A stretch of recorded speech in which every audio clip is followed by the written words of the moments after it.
Est-ce qu'un jour mon peuple s'en sortira avec tant de richesse et d'abondance? Nous sommes toujours là, battant des bras. Africain, je me demande souvent si cette manne est une malédiction. Avec tant de richesse et d'abondance, nous sommes toujours là, battant des bras. Oh, oh, oh, oh. Il y a quelque chose qui ne va pas. Oh, oh. Chers téléspectateurs, bonsoir. Merci d'être encore au rendez-vous de votre émission Éveil de la conscience du peuple noir. Alors, la pyramide des besoins humains de Maslow pour gravir l'échelle de la conscience de la base au sommet est le thème du jour que développeront M. Raoul Johnson et M. Elolo dans cette émission ce soir. Donc, restez tout simplement câblés pour la suite. Alors, bonsoir à vous. Bonsoir, Tata Dela. On espère que vous allez bien. Oui, ça va.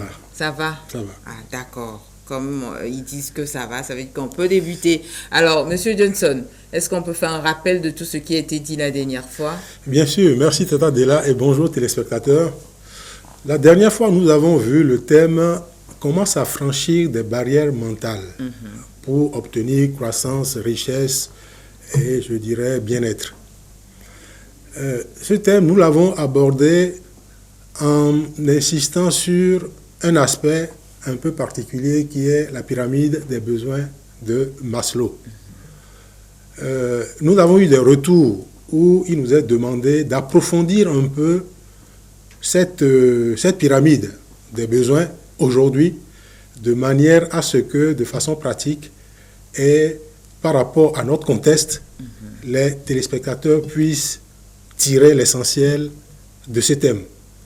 Autrement dit, le thème d'aujourd'hui, c'est en somme un complément du thème de la dernière fois qui s'appuie essentiellement sur la pyramide de Maslow, comment la gravir de la base au sommet. Alors, Monsieur Johnson, une question me vient à l'esprit par rapport au thème de ce soir. Qu'est-ce qu'un besoin? Qu'est-ce que nous appelons communément un besoin? Très bien. Le dictionnaire définit le besoin comme un sentiment de manque, de privation ou d'insatisfaction dans plusieurs domaines. À titre de boutade, je vais peut-être prendre l'exemple. Si je prends la tête de quelqu'un, je la mets sous l'eau. Pourquoi vous riez, Tata Dela? La seule, je dirais, le seul souhait de cette personne, c'est de sortir la tête de l'eau parce que elle serait en manque fondamentalement d'air et d'oxygène. De façon plus générale, l'être humain, je dirais, est un être multidimensionnel. Il a un corps physique, il a une âme, il a un esprit. Je me rappelle certains amis qui me demandent si j'ai déjà vu l'âme. Et je leur réponds, mais vous savez, l'essentiel n'est pas visible aux yeux. Donc, je voudrais dire que le corps physique a ses besoins. Besoin de manger, besoin de boire, besoin de se reposer. L'âme a ses besoins, besoin d'affection, besoin de sentiments. Et l'esprit a ses besoins, besoin d'intelligence, besoin de créer. Donc, un besoin, c'est un manque qui peut être multidimensionnel et des manques que l'homme est appelé à satisfaire. D'accord. Alors, voilà, de manière grosso modo définie, qu'est-ce que c'est qu'un besoin? Le thème de ce soir tourne autour de cela. Monsieur Elolo, je ne sais pas, des inquiétudes? Oui, moi j'aimerais savoir ce que c'est la pyramide de Maslow spécialement. Qu'est-ce que c'est? Très bien. Comme vous le savez, nous sommes dans une ère de connaissance aujourd'hui. Et l'ère de connaissance veut que nous comprenions ce dont on parle, non pas de façon émotionnelle uniquement, et non pas de façon superficielle. Les comprendre de façon profonde.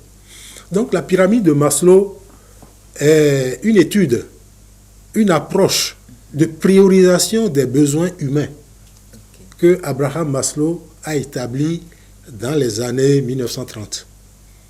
Et cette pyramide a l'avantage, je dirais, de définir, grosso modo, deux grandes classes de besoins.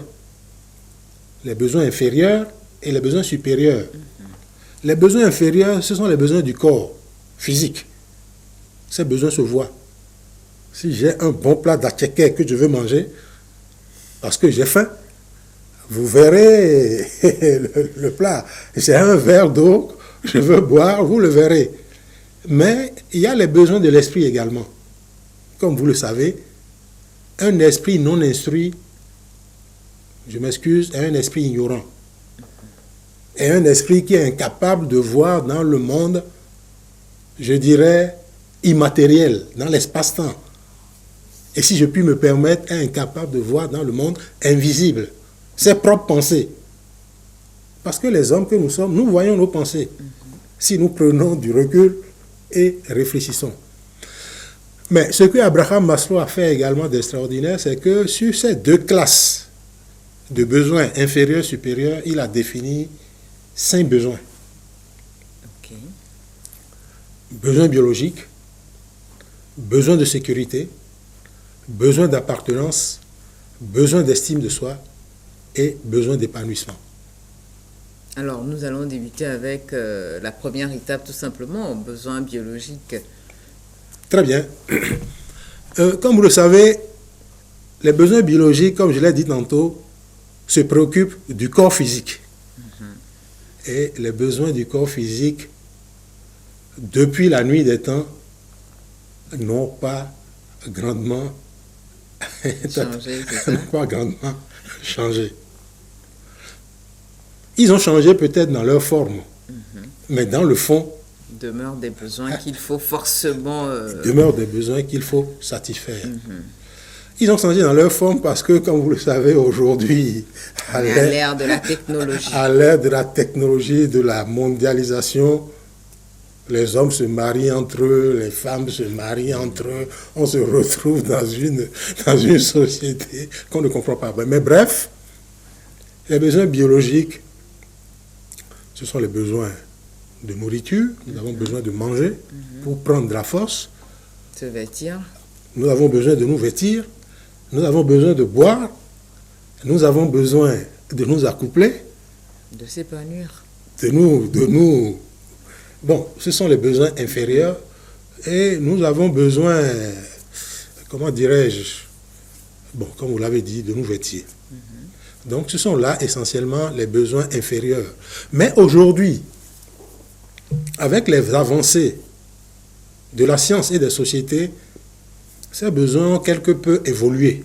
D'accord. Parce que, je dirais, autant de l'être humain qui descend des savanes et qui va chercher sa pitance dans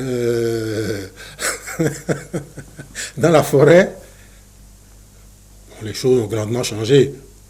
On ne peut plus se limiter essentiellement à des besoins de manger, de dormir, de s'accoupler. La vie serait trop triste si on se limitait uniquement à ça. C'est ça. Et en plus, ces besoins sont des besoins, je dirais, ponctuels, des besoins limités dans le temps, qu'il faut renouveler à chaque fois. À peine vous avez fini que vous avez encore besoin déjà. À peine vous avez fini que vous voulez recommencer. Bon, donc, bref, il est question de faire un travail pour passer à un besoin supérieur à celui-là. Et ce travail-là, à ce niveau, se fait essentiellement sur la volonté. Parce que, comme vous le savez, l'être humain a un certain nombre de facultés qu'il doit déployer pour que sa vie ne se limite pas à une vie purement, je serais tenté de dire, animale. Il faut qu'il fasse un travail pour développer une vie un peu plus structurée, un peu plus organisée, un peu plus sécurisée, j'ai envie de dire. Ok, dans ce processus, bon, qu'est-ce qu'on peut comprendre par les besoins de sécurité? Bon, dans le monde moderne dans lequel nous vivons aujourd'hui, les besoins de sécurité, comme vous le savez, les hommes ont besoin d'avoir un chez-soi. ils ont besoin, quand ils sont chez eux, d'être en sécurité, d'être protégés. Encore une fois, je voudrais dire, dans les anciens temps, ils étaient assaillis par des prédateurs de toute nature. Aujourd'hui, on n'a plus ces prédateurs. Mais on a une vie sociale qui doit s'organiser. Je veux dire, vous avez besoin d'avoir quelques économies pour que, si vous tombez malade, vous soyez capable de vous soigner. Si vous avez des enfants, vous soyez capable de les envoyer à l'école. Vous n'allez pas attendre que le besoin se précise de façon immédiate avant de chercher à le résoudre. Vous avez besoin d'être dans une société où on ne vous agresse pas de façon physique. Et même si ce n'est pas une agression physique, une société dans laquelle on ne vous vole pas à tout bout de champ.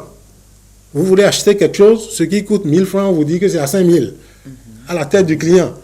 Vous avez besoin de vous protéger. Pourquoi Tata là rigole? Vous avez besoin de vous protéger de tout ça. Forcément. Hein? Et bien évidemment, pour se protéger de ce genre de besoins et pour passer à l'étape supérieure, vous avez besoin d'éduquer vos émotions, vos sentiments. Vous avez besoin d'avoir des sentiments plus stables, des émotions qui ne sont plus des impulsions qui vous tirent ou bien qui vous traînent où elles veulent. Vous pouvez dire, mais non, j'ai envie de me fâcher, mais je ne me fâcherai pas. Parce que j'ai la capacité de ne pas me laisser...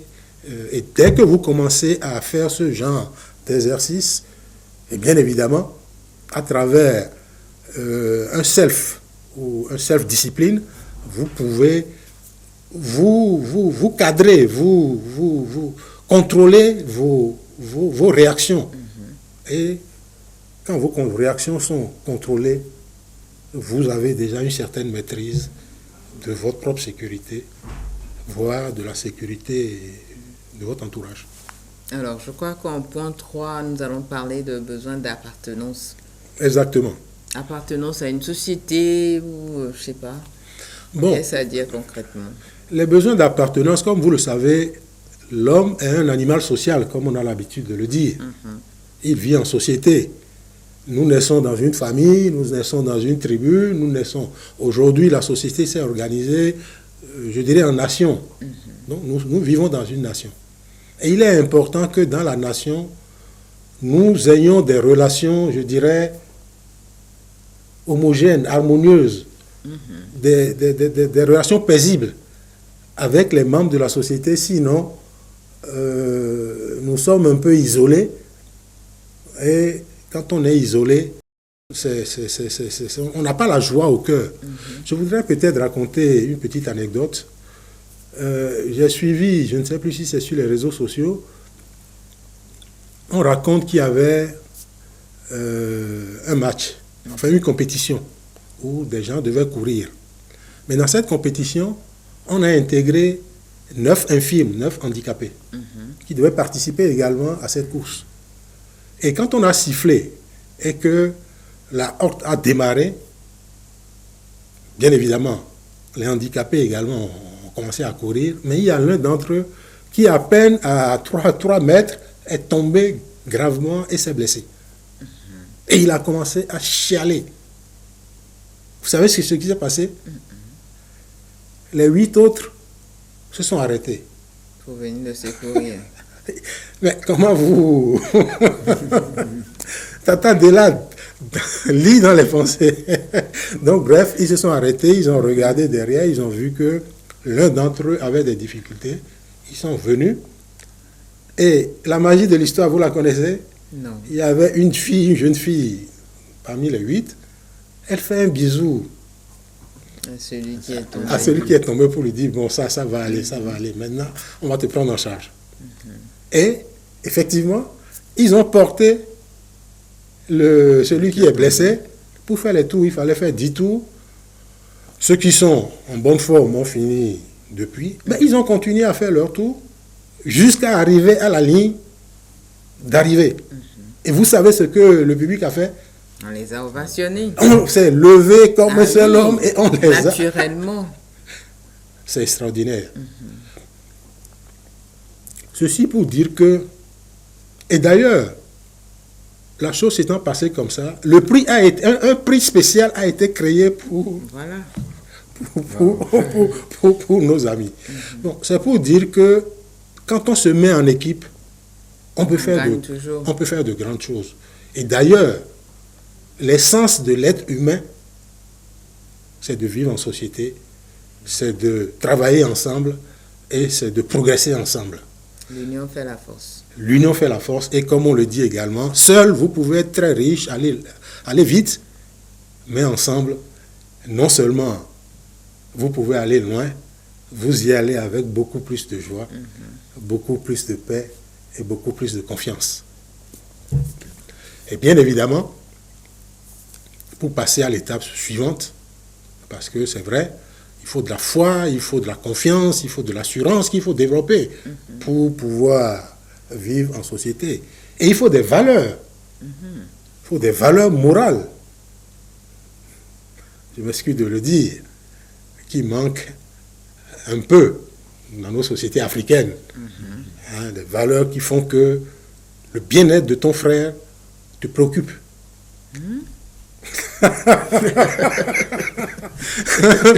Chez nous en Afrique. Bon, mais c'est ce qui devrait être. Et dès lors que ça te préoccupe, mais vraiment, vous rentrez véritablement à ce moment dans ce qu'on peut appeler l'aventure de la vie. Les 2 premières étapes, c'était la survie. Mais à partir de la 3e étape, c'est vraiment la vie collective où on se soutient mutuellement, on se forge mutuellement, on partage les joies et les peines, et bien évidemment, on avance ensemble. Et pour avancer plus loin, il faut des qualifications, il faut des connaissances, mais vraiment pratiques. Ok. Si c'est très important de vivre ainsi dans la société, en quoi peut consister les besoins d'estime de soi? Bon, comme vous le savez, quand on est dans une société, nous sommes tous des hommes, mais nous n'avons pas tous les mêmes aptitudes, les mêmes talents, les mêmes potentiels. Il y en a qui sont doués et qui, sur certaines choses, me perçoivent rapidement et sont capables de vous guider. Donc, bien évidemment, quand vous avez des compétences profondes, des expertises profondes, des valeurs profondes, et que vous êtes ouvert pour accompagner les membres de votre communauté, vous commencez à rechercher une reconnaissance. Aussi bien reconnaissance que vous donnez à vous-même, mais reconnaissance de la société. Parce que c'est par rapport aux apports que vous amenez à la société que vous allez estimer que vous avancez. Et bien évidemment, nous avons dit, les 2 premières étapes, c'était la survie. La 3e étape, c'est la vie. La 4e étape, c'est vivre mieux. Et peut-être même vivre dans le luxe. Vivre avec toutes les commodités que peuvent offrir les techniques. Mais pourquoi t'attendais là? Non, on vous suit de près, c'est intéressant. Bon, donc, à la 4e étape, parce que comme on l'a dit tantôt, l'homme est citoyen de l'espace et du temps. Il est capable de se projeter dans le temps. Bien évidemment, selon vos connaissances, vous pouvez vous projeter à court terme, à moyen terme ou à très long terme. Et organiser ce que vous voulez pour le rendre réel dans le monde physique. Donc, dès lors que vous atteignez ce niveau de connaissance et de croyance, et que vous menez des actions pour que toute votre communauté évolue ensemble, vous pouvez être fier de vous. Vous pouvez vous sentir mais vraiment honoré. Important de pouvoir faire des choses comme ça. Et bien évidemment, vous commencez à accumuler des expériences qui vous permettent vraiment de devenir maître de vous-même, de votre destin. Alors, je crois à la toute dernière étape, il va s'agir du besoin d'accomplissement. Exactement. Le besoin d'accomplissement est extraordinaire parce qu'en réalité, les 4 autres besoins s'échelonnent de façon graduelle, de la base au sommet. Et au niveau du besoin d'accomplissement, en réalité, l'homme découvre un autre univers totalement différent. Ah bon? Ce n'est ni plus l'univers physique où je vous vois, ce n'est pas non plus l'univers mental où dans ma tête, j'échafaude un certain nombre de choses tout seul que je vois. Mais vraiment, ça devient, je dirais, l'univers des rêves. Éveillé, où vous pouvez voir des choses extraordinaires. J'ai envie de vous raconter encore une petite histoire. Rapidement.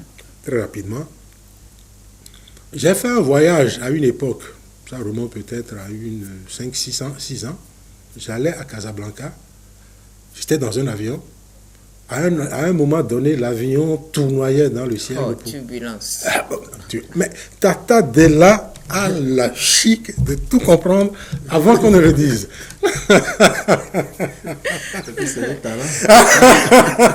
Et qu'est-ce qui s'est passé à cet instant T? Bon, donc, j'ai dormi, je me suis réveillé, j'étais à côté d'une fenêtre, donc je tire le rideau et je regarde dehors. Vous savez ce que j'ai vu? Non. Mais un paysage majestueux, merveilleux, sublime. Le soleil était d'un jaune pâle, les nuages faisaient des mouvements comme dans un pays. J'avais l'impression de voir C'était dans l'imaginaire, c'était dans la réalité. Comme on était en zone de turbulence, là, qu'est-ce qui se passait à cet instant T? Oui, vous savez, la plupart des choses se passent dans notre tête. Même ce que vous voyez dehors, c'est dans votre tête que vous l'interprétez. Hein? Je suis en train de voir une charmante demoiselle qui est en face de moi. C'est dans ma tête que je décrypte. Hein? Que je décrypte. Donc, bref, l'avion a tourné. J'étais face à cette réalité. Je suis resté là peut-être 5 minutes, mais j'avais l'impression que c'est toute une éternité. Ah oui. Ensuite, le temps s'est amélioré un peu. L'avion a plongé dans les nuages, mais comme si c'était sous la mer. Des secousses. Avec des secousses. Mais vraiment, j'étais étonné et je ne savais pas ce qui se passait. Ah oui, et vous savez ce qui est arrivé? Non. Arrivé au sol, le temps était noir. Wow. Mais noir comme une nuit, comme si sonnait minuit sans étoiles. Alors ma question était, mais comment à 1000 kilomètres, si je puis me permettre, à 1000 mètres en haut, il fait un temps comme ça, et à 1000 mètres en bas, il fait un temps comme ça. Et comment des hommes comme vous et moi ont pu créer des appareils Pour aller jusque-là. Tata Della lit dans les pensées, mais c'est une bonne chose. Pour aller jusque-là. Avec le temps, avec les recherches, j'ai compris que C'est possible. c'est possible. Et je pense Comme que Africains que nous sommes. et les Africains que nous sommes, nous devons monter l'échelle des besoins de la base au sommet. Nous devons sortir de la situation de consommation passive. Nous devons évaluer nos propres besoins. Nous devons réfléchir sur les machines, les outils technologiques dont nous avons besoin pour résoudre nos problèmes, résoudre le problème de nos communautés, voire résoudre le problème de l'humanité. Nous devons le faire également. Il y a un travail à faire et c'est tout l'intérêt de l'émission que nous faisons là. D'accord. Alors, quelle utilité pour les Africains? Comme nous l'avons dit, nous sommes à l'ère de la connaissance. Et aujourd'hui, la vraie vie de l'être humain se passe dans un univers de connaissance. C'est vrai, on nous voit, on voit le corps physique, mais chacun dans sa pensée, c'est Dans sa vie particulière. à sa vie particulière. Il est important que nous prenions conscience de cette vie intérieure, subjective, et que nous fassions le travail qu'il faut pour renforcer cette vie-là, pour améliorer cette vie-là, pour promouvoir cette vie-là, de manière à ce que la croissance, la richesse, le bien-être, la sécurité, enfin, tout ce que nous pouvons rêver de bien pour nous, nous puissions l'avoir. Et des méthodes comme la pyramide de Maslow nous permet de nous appuyer sur des outils éprouvés qui ont peut-être pris un peu de vieillesse, mais qui demeurent universels parce qu'ils continuent à poser des problèmes réels que les humains rencontrent. Ok, merci. Malheureusement, comme d'habitude, le temps nous fait défaut. Mais il faut dire que la pensée positive a beaucoup de choses à nous apporter. Donc, même si on fait 10 heures d'émission, le temps nous fera toujours défaut. Monsieur Lolo, votre mot de la fin. Et merci, chers téléspectateurs qui nous suivent en ce moment. Premièrement, j'aimerais rappeler que juste à la fin de cette émission, la vidéo sera disponible sur notre chaîne YouTube, également sur notre page Facebook. Nous sommes également disponibles sur TikTok et Instagram. Pour dire, l'intérêt de cette émission, c'est de nous permettre de savoir qui nous sommes, qu'est-ce que nous faisons actuellement et ce que nous pourrons accomplir les jours à venir. Donc, il est très important de suivre de près ces besoins. Et si vous avez besoin qu'on vous suive, nos contacts sont juste en bas de l'écran. Essayez de nous joindre et ensemble, nous allons essayer d'évoluer. Merci. Ce sont les adeptes de la pensée positive qui parlent, donc il faut prêter attention. Alors, le boss de cette pensée en studio chez nous va donner son mot de la fin. Merci, Tata Lolo. Je voudrais dire que les hommes que nous sommes, on l'a souvent dit, nous sommes prisonniers de nos besoins. Et si nous ne faisons pas l'effort de choisir les besoins que nous voulons suivre, parce que ces besoins déterminent notre vie. Forcément. Si ce sont des besoins inférieurs, vous devenez esclave de ces besoins inférieurs. Mais si ce sont des besoins élevés, surtout pour le plus grand nombre, vous devenez, je dirais, le directeur de votre vie.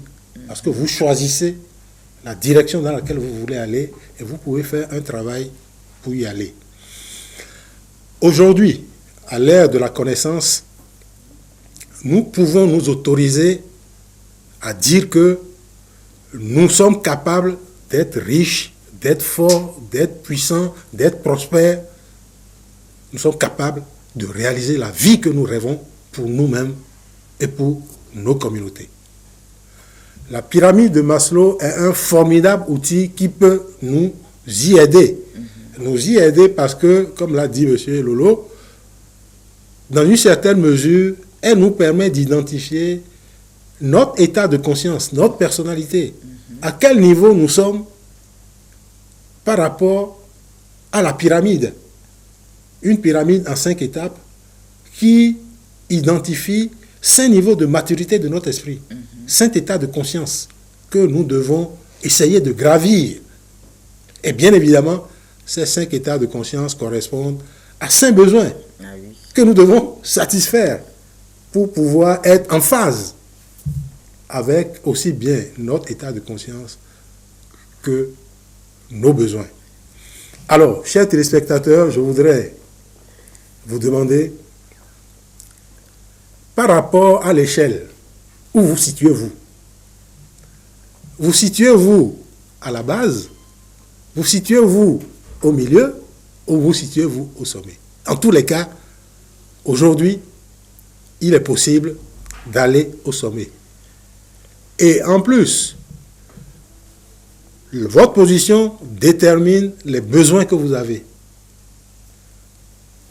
Et les besoins que vous avez déterminent les actions que vous allez entreprendre.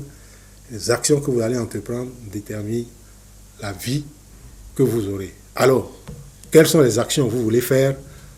D'une part, pour passer à l'étape supérieure, parce que c'est de ça il s'agit. L'homme doit croître, l'homme doit grandir, l'homme doit changer. Et nous sommes disponibles pour vous accompagner dans ce processus. Voilà, ils sont disponibles pour vous accompagner dans ce processus. Je suis aussi disponible pour vous accompagner dans ce processus. Merci infiniment à vous, chers téléspectateurs. Contactez M. Johnson et M. Lolo sur les numéros affichés pour plus d'amples informations. Bonsoir chez vous. Africa, je me demande souvent, est-ce qu'un jour mon peuple s'en sortira avec tant de richesse et d'abondance? Nous sommes toujours là, battant des bras. Africa, je me demande souvent si cette main n'est qu'une malédiction avec tant de richesse et d'abondance. Nous sommes toujours là, battant des bras.